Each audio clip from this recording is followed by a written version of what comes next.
Hey, there's nothing hipper than a man in his 30s with a backwards cap. What's up, one person who's watching this? I'm Brent. This is my YouTube channel, I guess. And I wanted to talk about some stuff, so I thought I would. I'm a big movie fan, and I thought, it'd be kind of fun to talk about some movie news.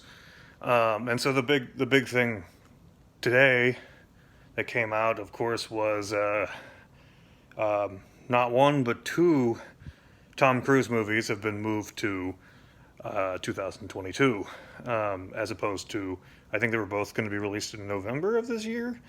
At least that was the original plan, and they've both been officially announced to uh, next year. One of them is Mission Impossible 7, which may have already been announced. I'm not 100% on that. I know Top Gun 2 was announced today, that it will be in, I think it said July of next year. Um, Anyway, that's probably it. Might be related to the Delta variant. I don't know. I honestly don't know. Probably. I'm not here to talk about COVID stuff though, because I mean, do I really look like the kind of person who should be making videos about COVID? Do I really look like somebody that you whose opinion you need to know? Um, so anyway, um, I'm not really interested in that part of it. I imagine that might be what it is, or not. I know Ghostbusters Afterlife also got pushed back to the same date. It's still being released in November of 2021, which it was already, and now it's, I guess, the date that Top Gun 2 was going to have. So I don't know if it had something to do with it. They're like, "Yeah, Ghostbusters can have our spot. We'll just make 2022 the year of the Tom Cruise." I don't know, but I just thought it was interesting that we had two hotly anticipated Tom Cruise movies coming out in 2021. Now we have zero. But I'm not really interested in Top Gun. Top Gun doesn't. I've seen the first movie a long time ago. It's fine. It's not really my thing. I'm not really a Top Gunny kind of person, but I am a big Mission Impossible fan. And it's funny because I didn't used to be. Mission Impossible 1 is fine. Mission Impossible 2 is pretty stupid. But 3 onward, I got pretty hooked on this series. It's one of the few series where it gets better each time, and a big part of what makes them work is Tom Cruise. Tom Cruise is, whatever you think of him, Tom Cruise is a very good leading man. He's a very good action star, and so I've been looking forward to Mission Impossible 7 because the last couple three have been so amazing. Um, and we don't really know much about it, so it wasn't that surprising to me that it got pushed back to next year because it doesn't even have a title or anything yet. Um, and the main thing I was thinking of when it was announced that it was being pushed back was, I'll be honest with you, I'm a nerd for this sort of thing. So when I thought that Mission Impossible 7 and the new James Bond movie, No Time to Die, were being released in the same month, or at least the same year around the same time, I thought that was kind of cool. Um, and I kept thinking that Mission Impossible 7, it would make more sense to release it next year, since, I mean, we haven't gotten a trailer for it or anything. And the last James Bond trailer, I think the third and final James Bond trailer for No Time to Die, came out 2 days ago. And so I already had that on my mind. I really liked that trailer. I think it looks really cool. I've liked every single one of these trailers for No Time to Die, but that one especially, I think looks really cool, and I'm really excited for No Time to Die. This, of course, is Daniel Craig's finale as James Bond. Will we get another James Bond? Is it going to have that new character that they introduced? I can't remember the actress's name, but she was in Captain Marvel. Um, I don't know. We don't really know what's going on. All I know is it looks like a fun Bond movie. It's got all the things I'm looking for in a Bond movie. It's got Rami Malek hamming it up as the Phantom of the Opera. It looks like for the villain. It's got that really cool scene in the news trailer with the machine guns coming out of the car just when it looks like he's about to die from the bad guys shooting his car. So yeah, I mean, I'm a big spy movie guy. I don't know why, just always have been.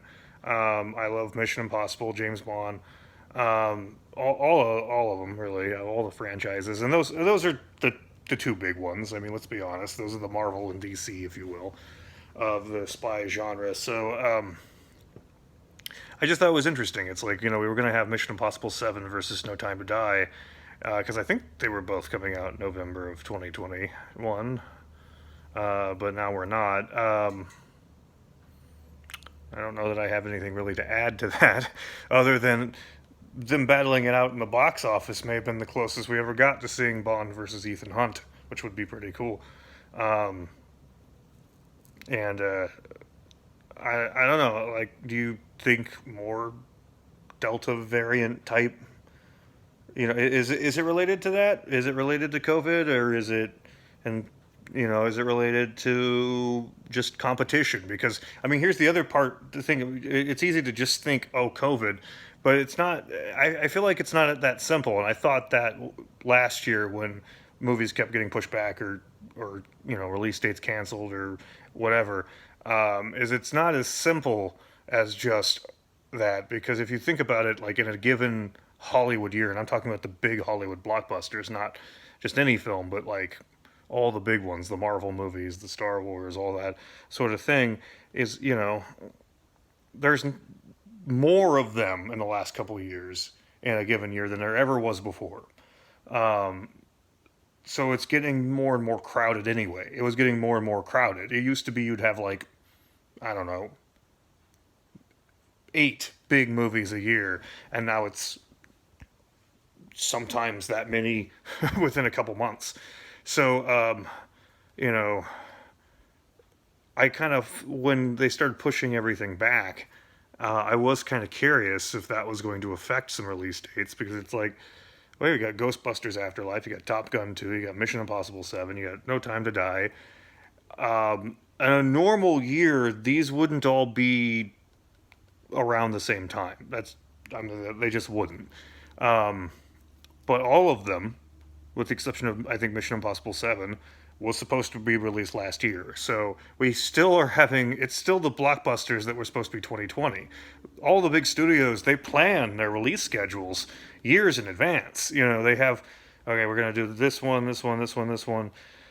And it's like, and all these movies being pushed over to 2022, it's going to mess up schedules next year too. We got some big movies coming out this next year as well. Um, you know, that one is coming out next year. I'm pretty excited for that one, obviously.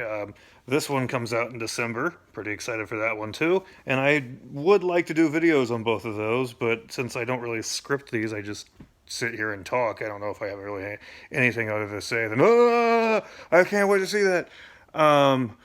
But yeah, and that's all I was going to say about the James Bond movie. But the Tom Cruise movies being pushed back got me to think about, do you think that I was curious if Paramount was concerned with competing with James Bond, though if I honestly, I would be more concerned about competing with Mission Impossible at this point. The Daniel Craig Bond films have been hit or miss. Some of them have been great, but the last couple of Mission Impossible movies have been fantastic. So anyway, I didn't really add anything of any value to to this. I just thought it was interesting and thought I'd talk about it. And you can see my horrible, messy afterwork hair that I'm trying to hide under Spider-Man, but I can't. But yeah, let me know in the comments if you do read this and you actually, or if you do watch this and you actually care. if anyone watches this, I'm kind of okay if nobody watches it because it's not very good. Um, if you want to see my opinion on the Batman or Spider-Man trailers, or just kind of, I don't know, to talk about it or whatever, just let me know. Thanks for watching. If you're the one person that watched this all the way through, and I'm sorry. I'm sorry. I'm not very good at this.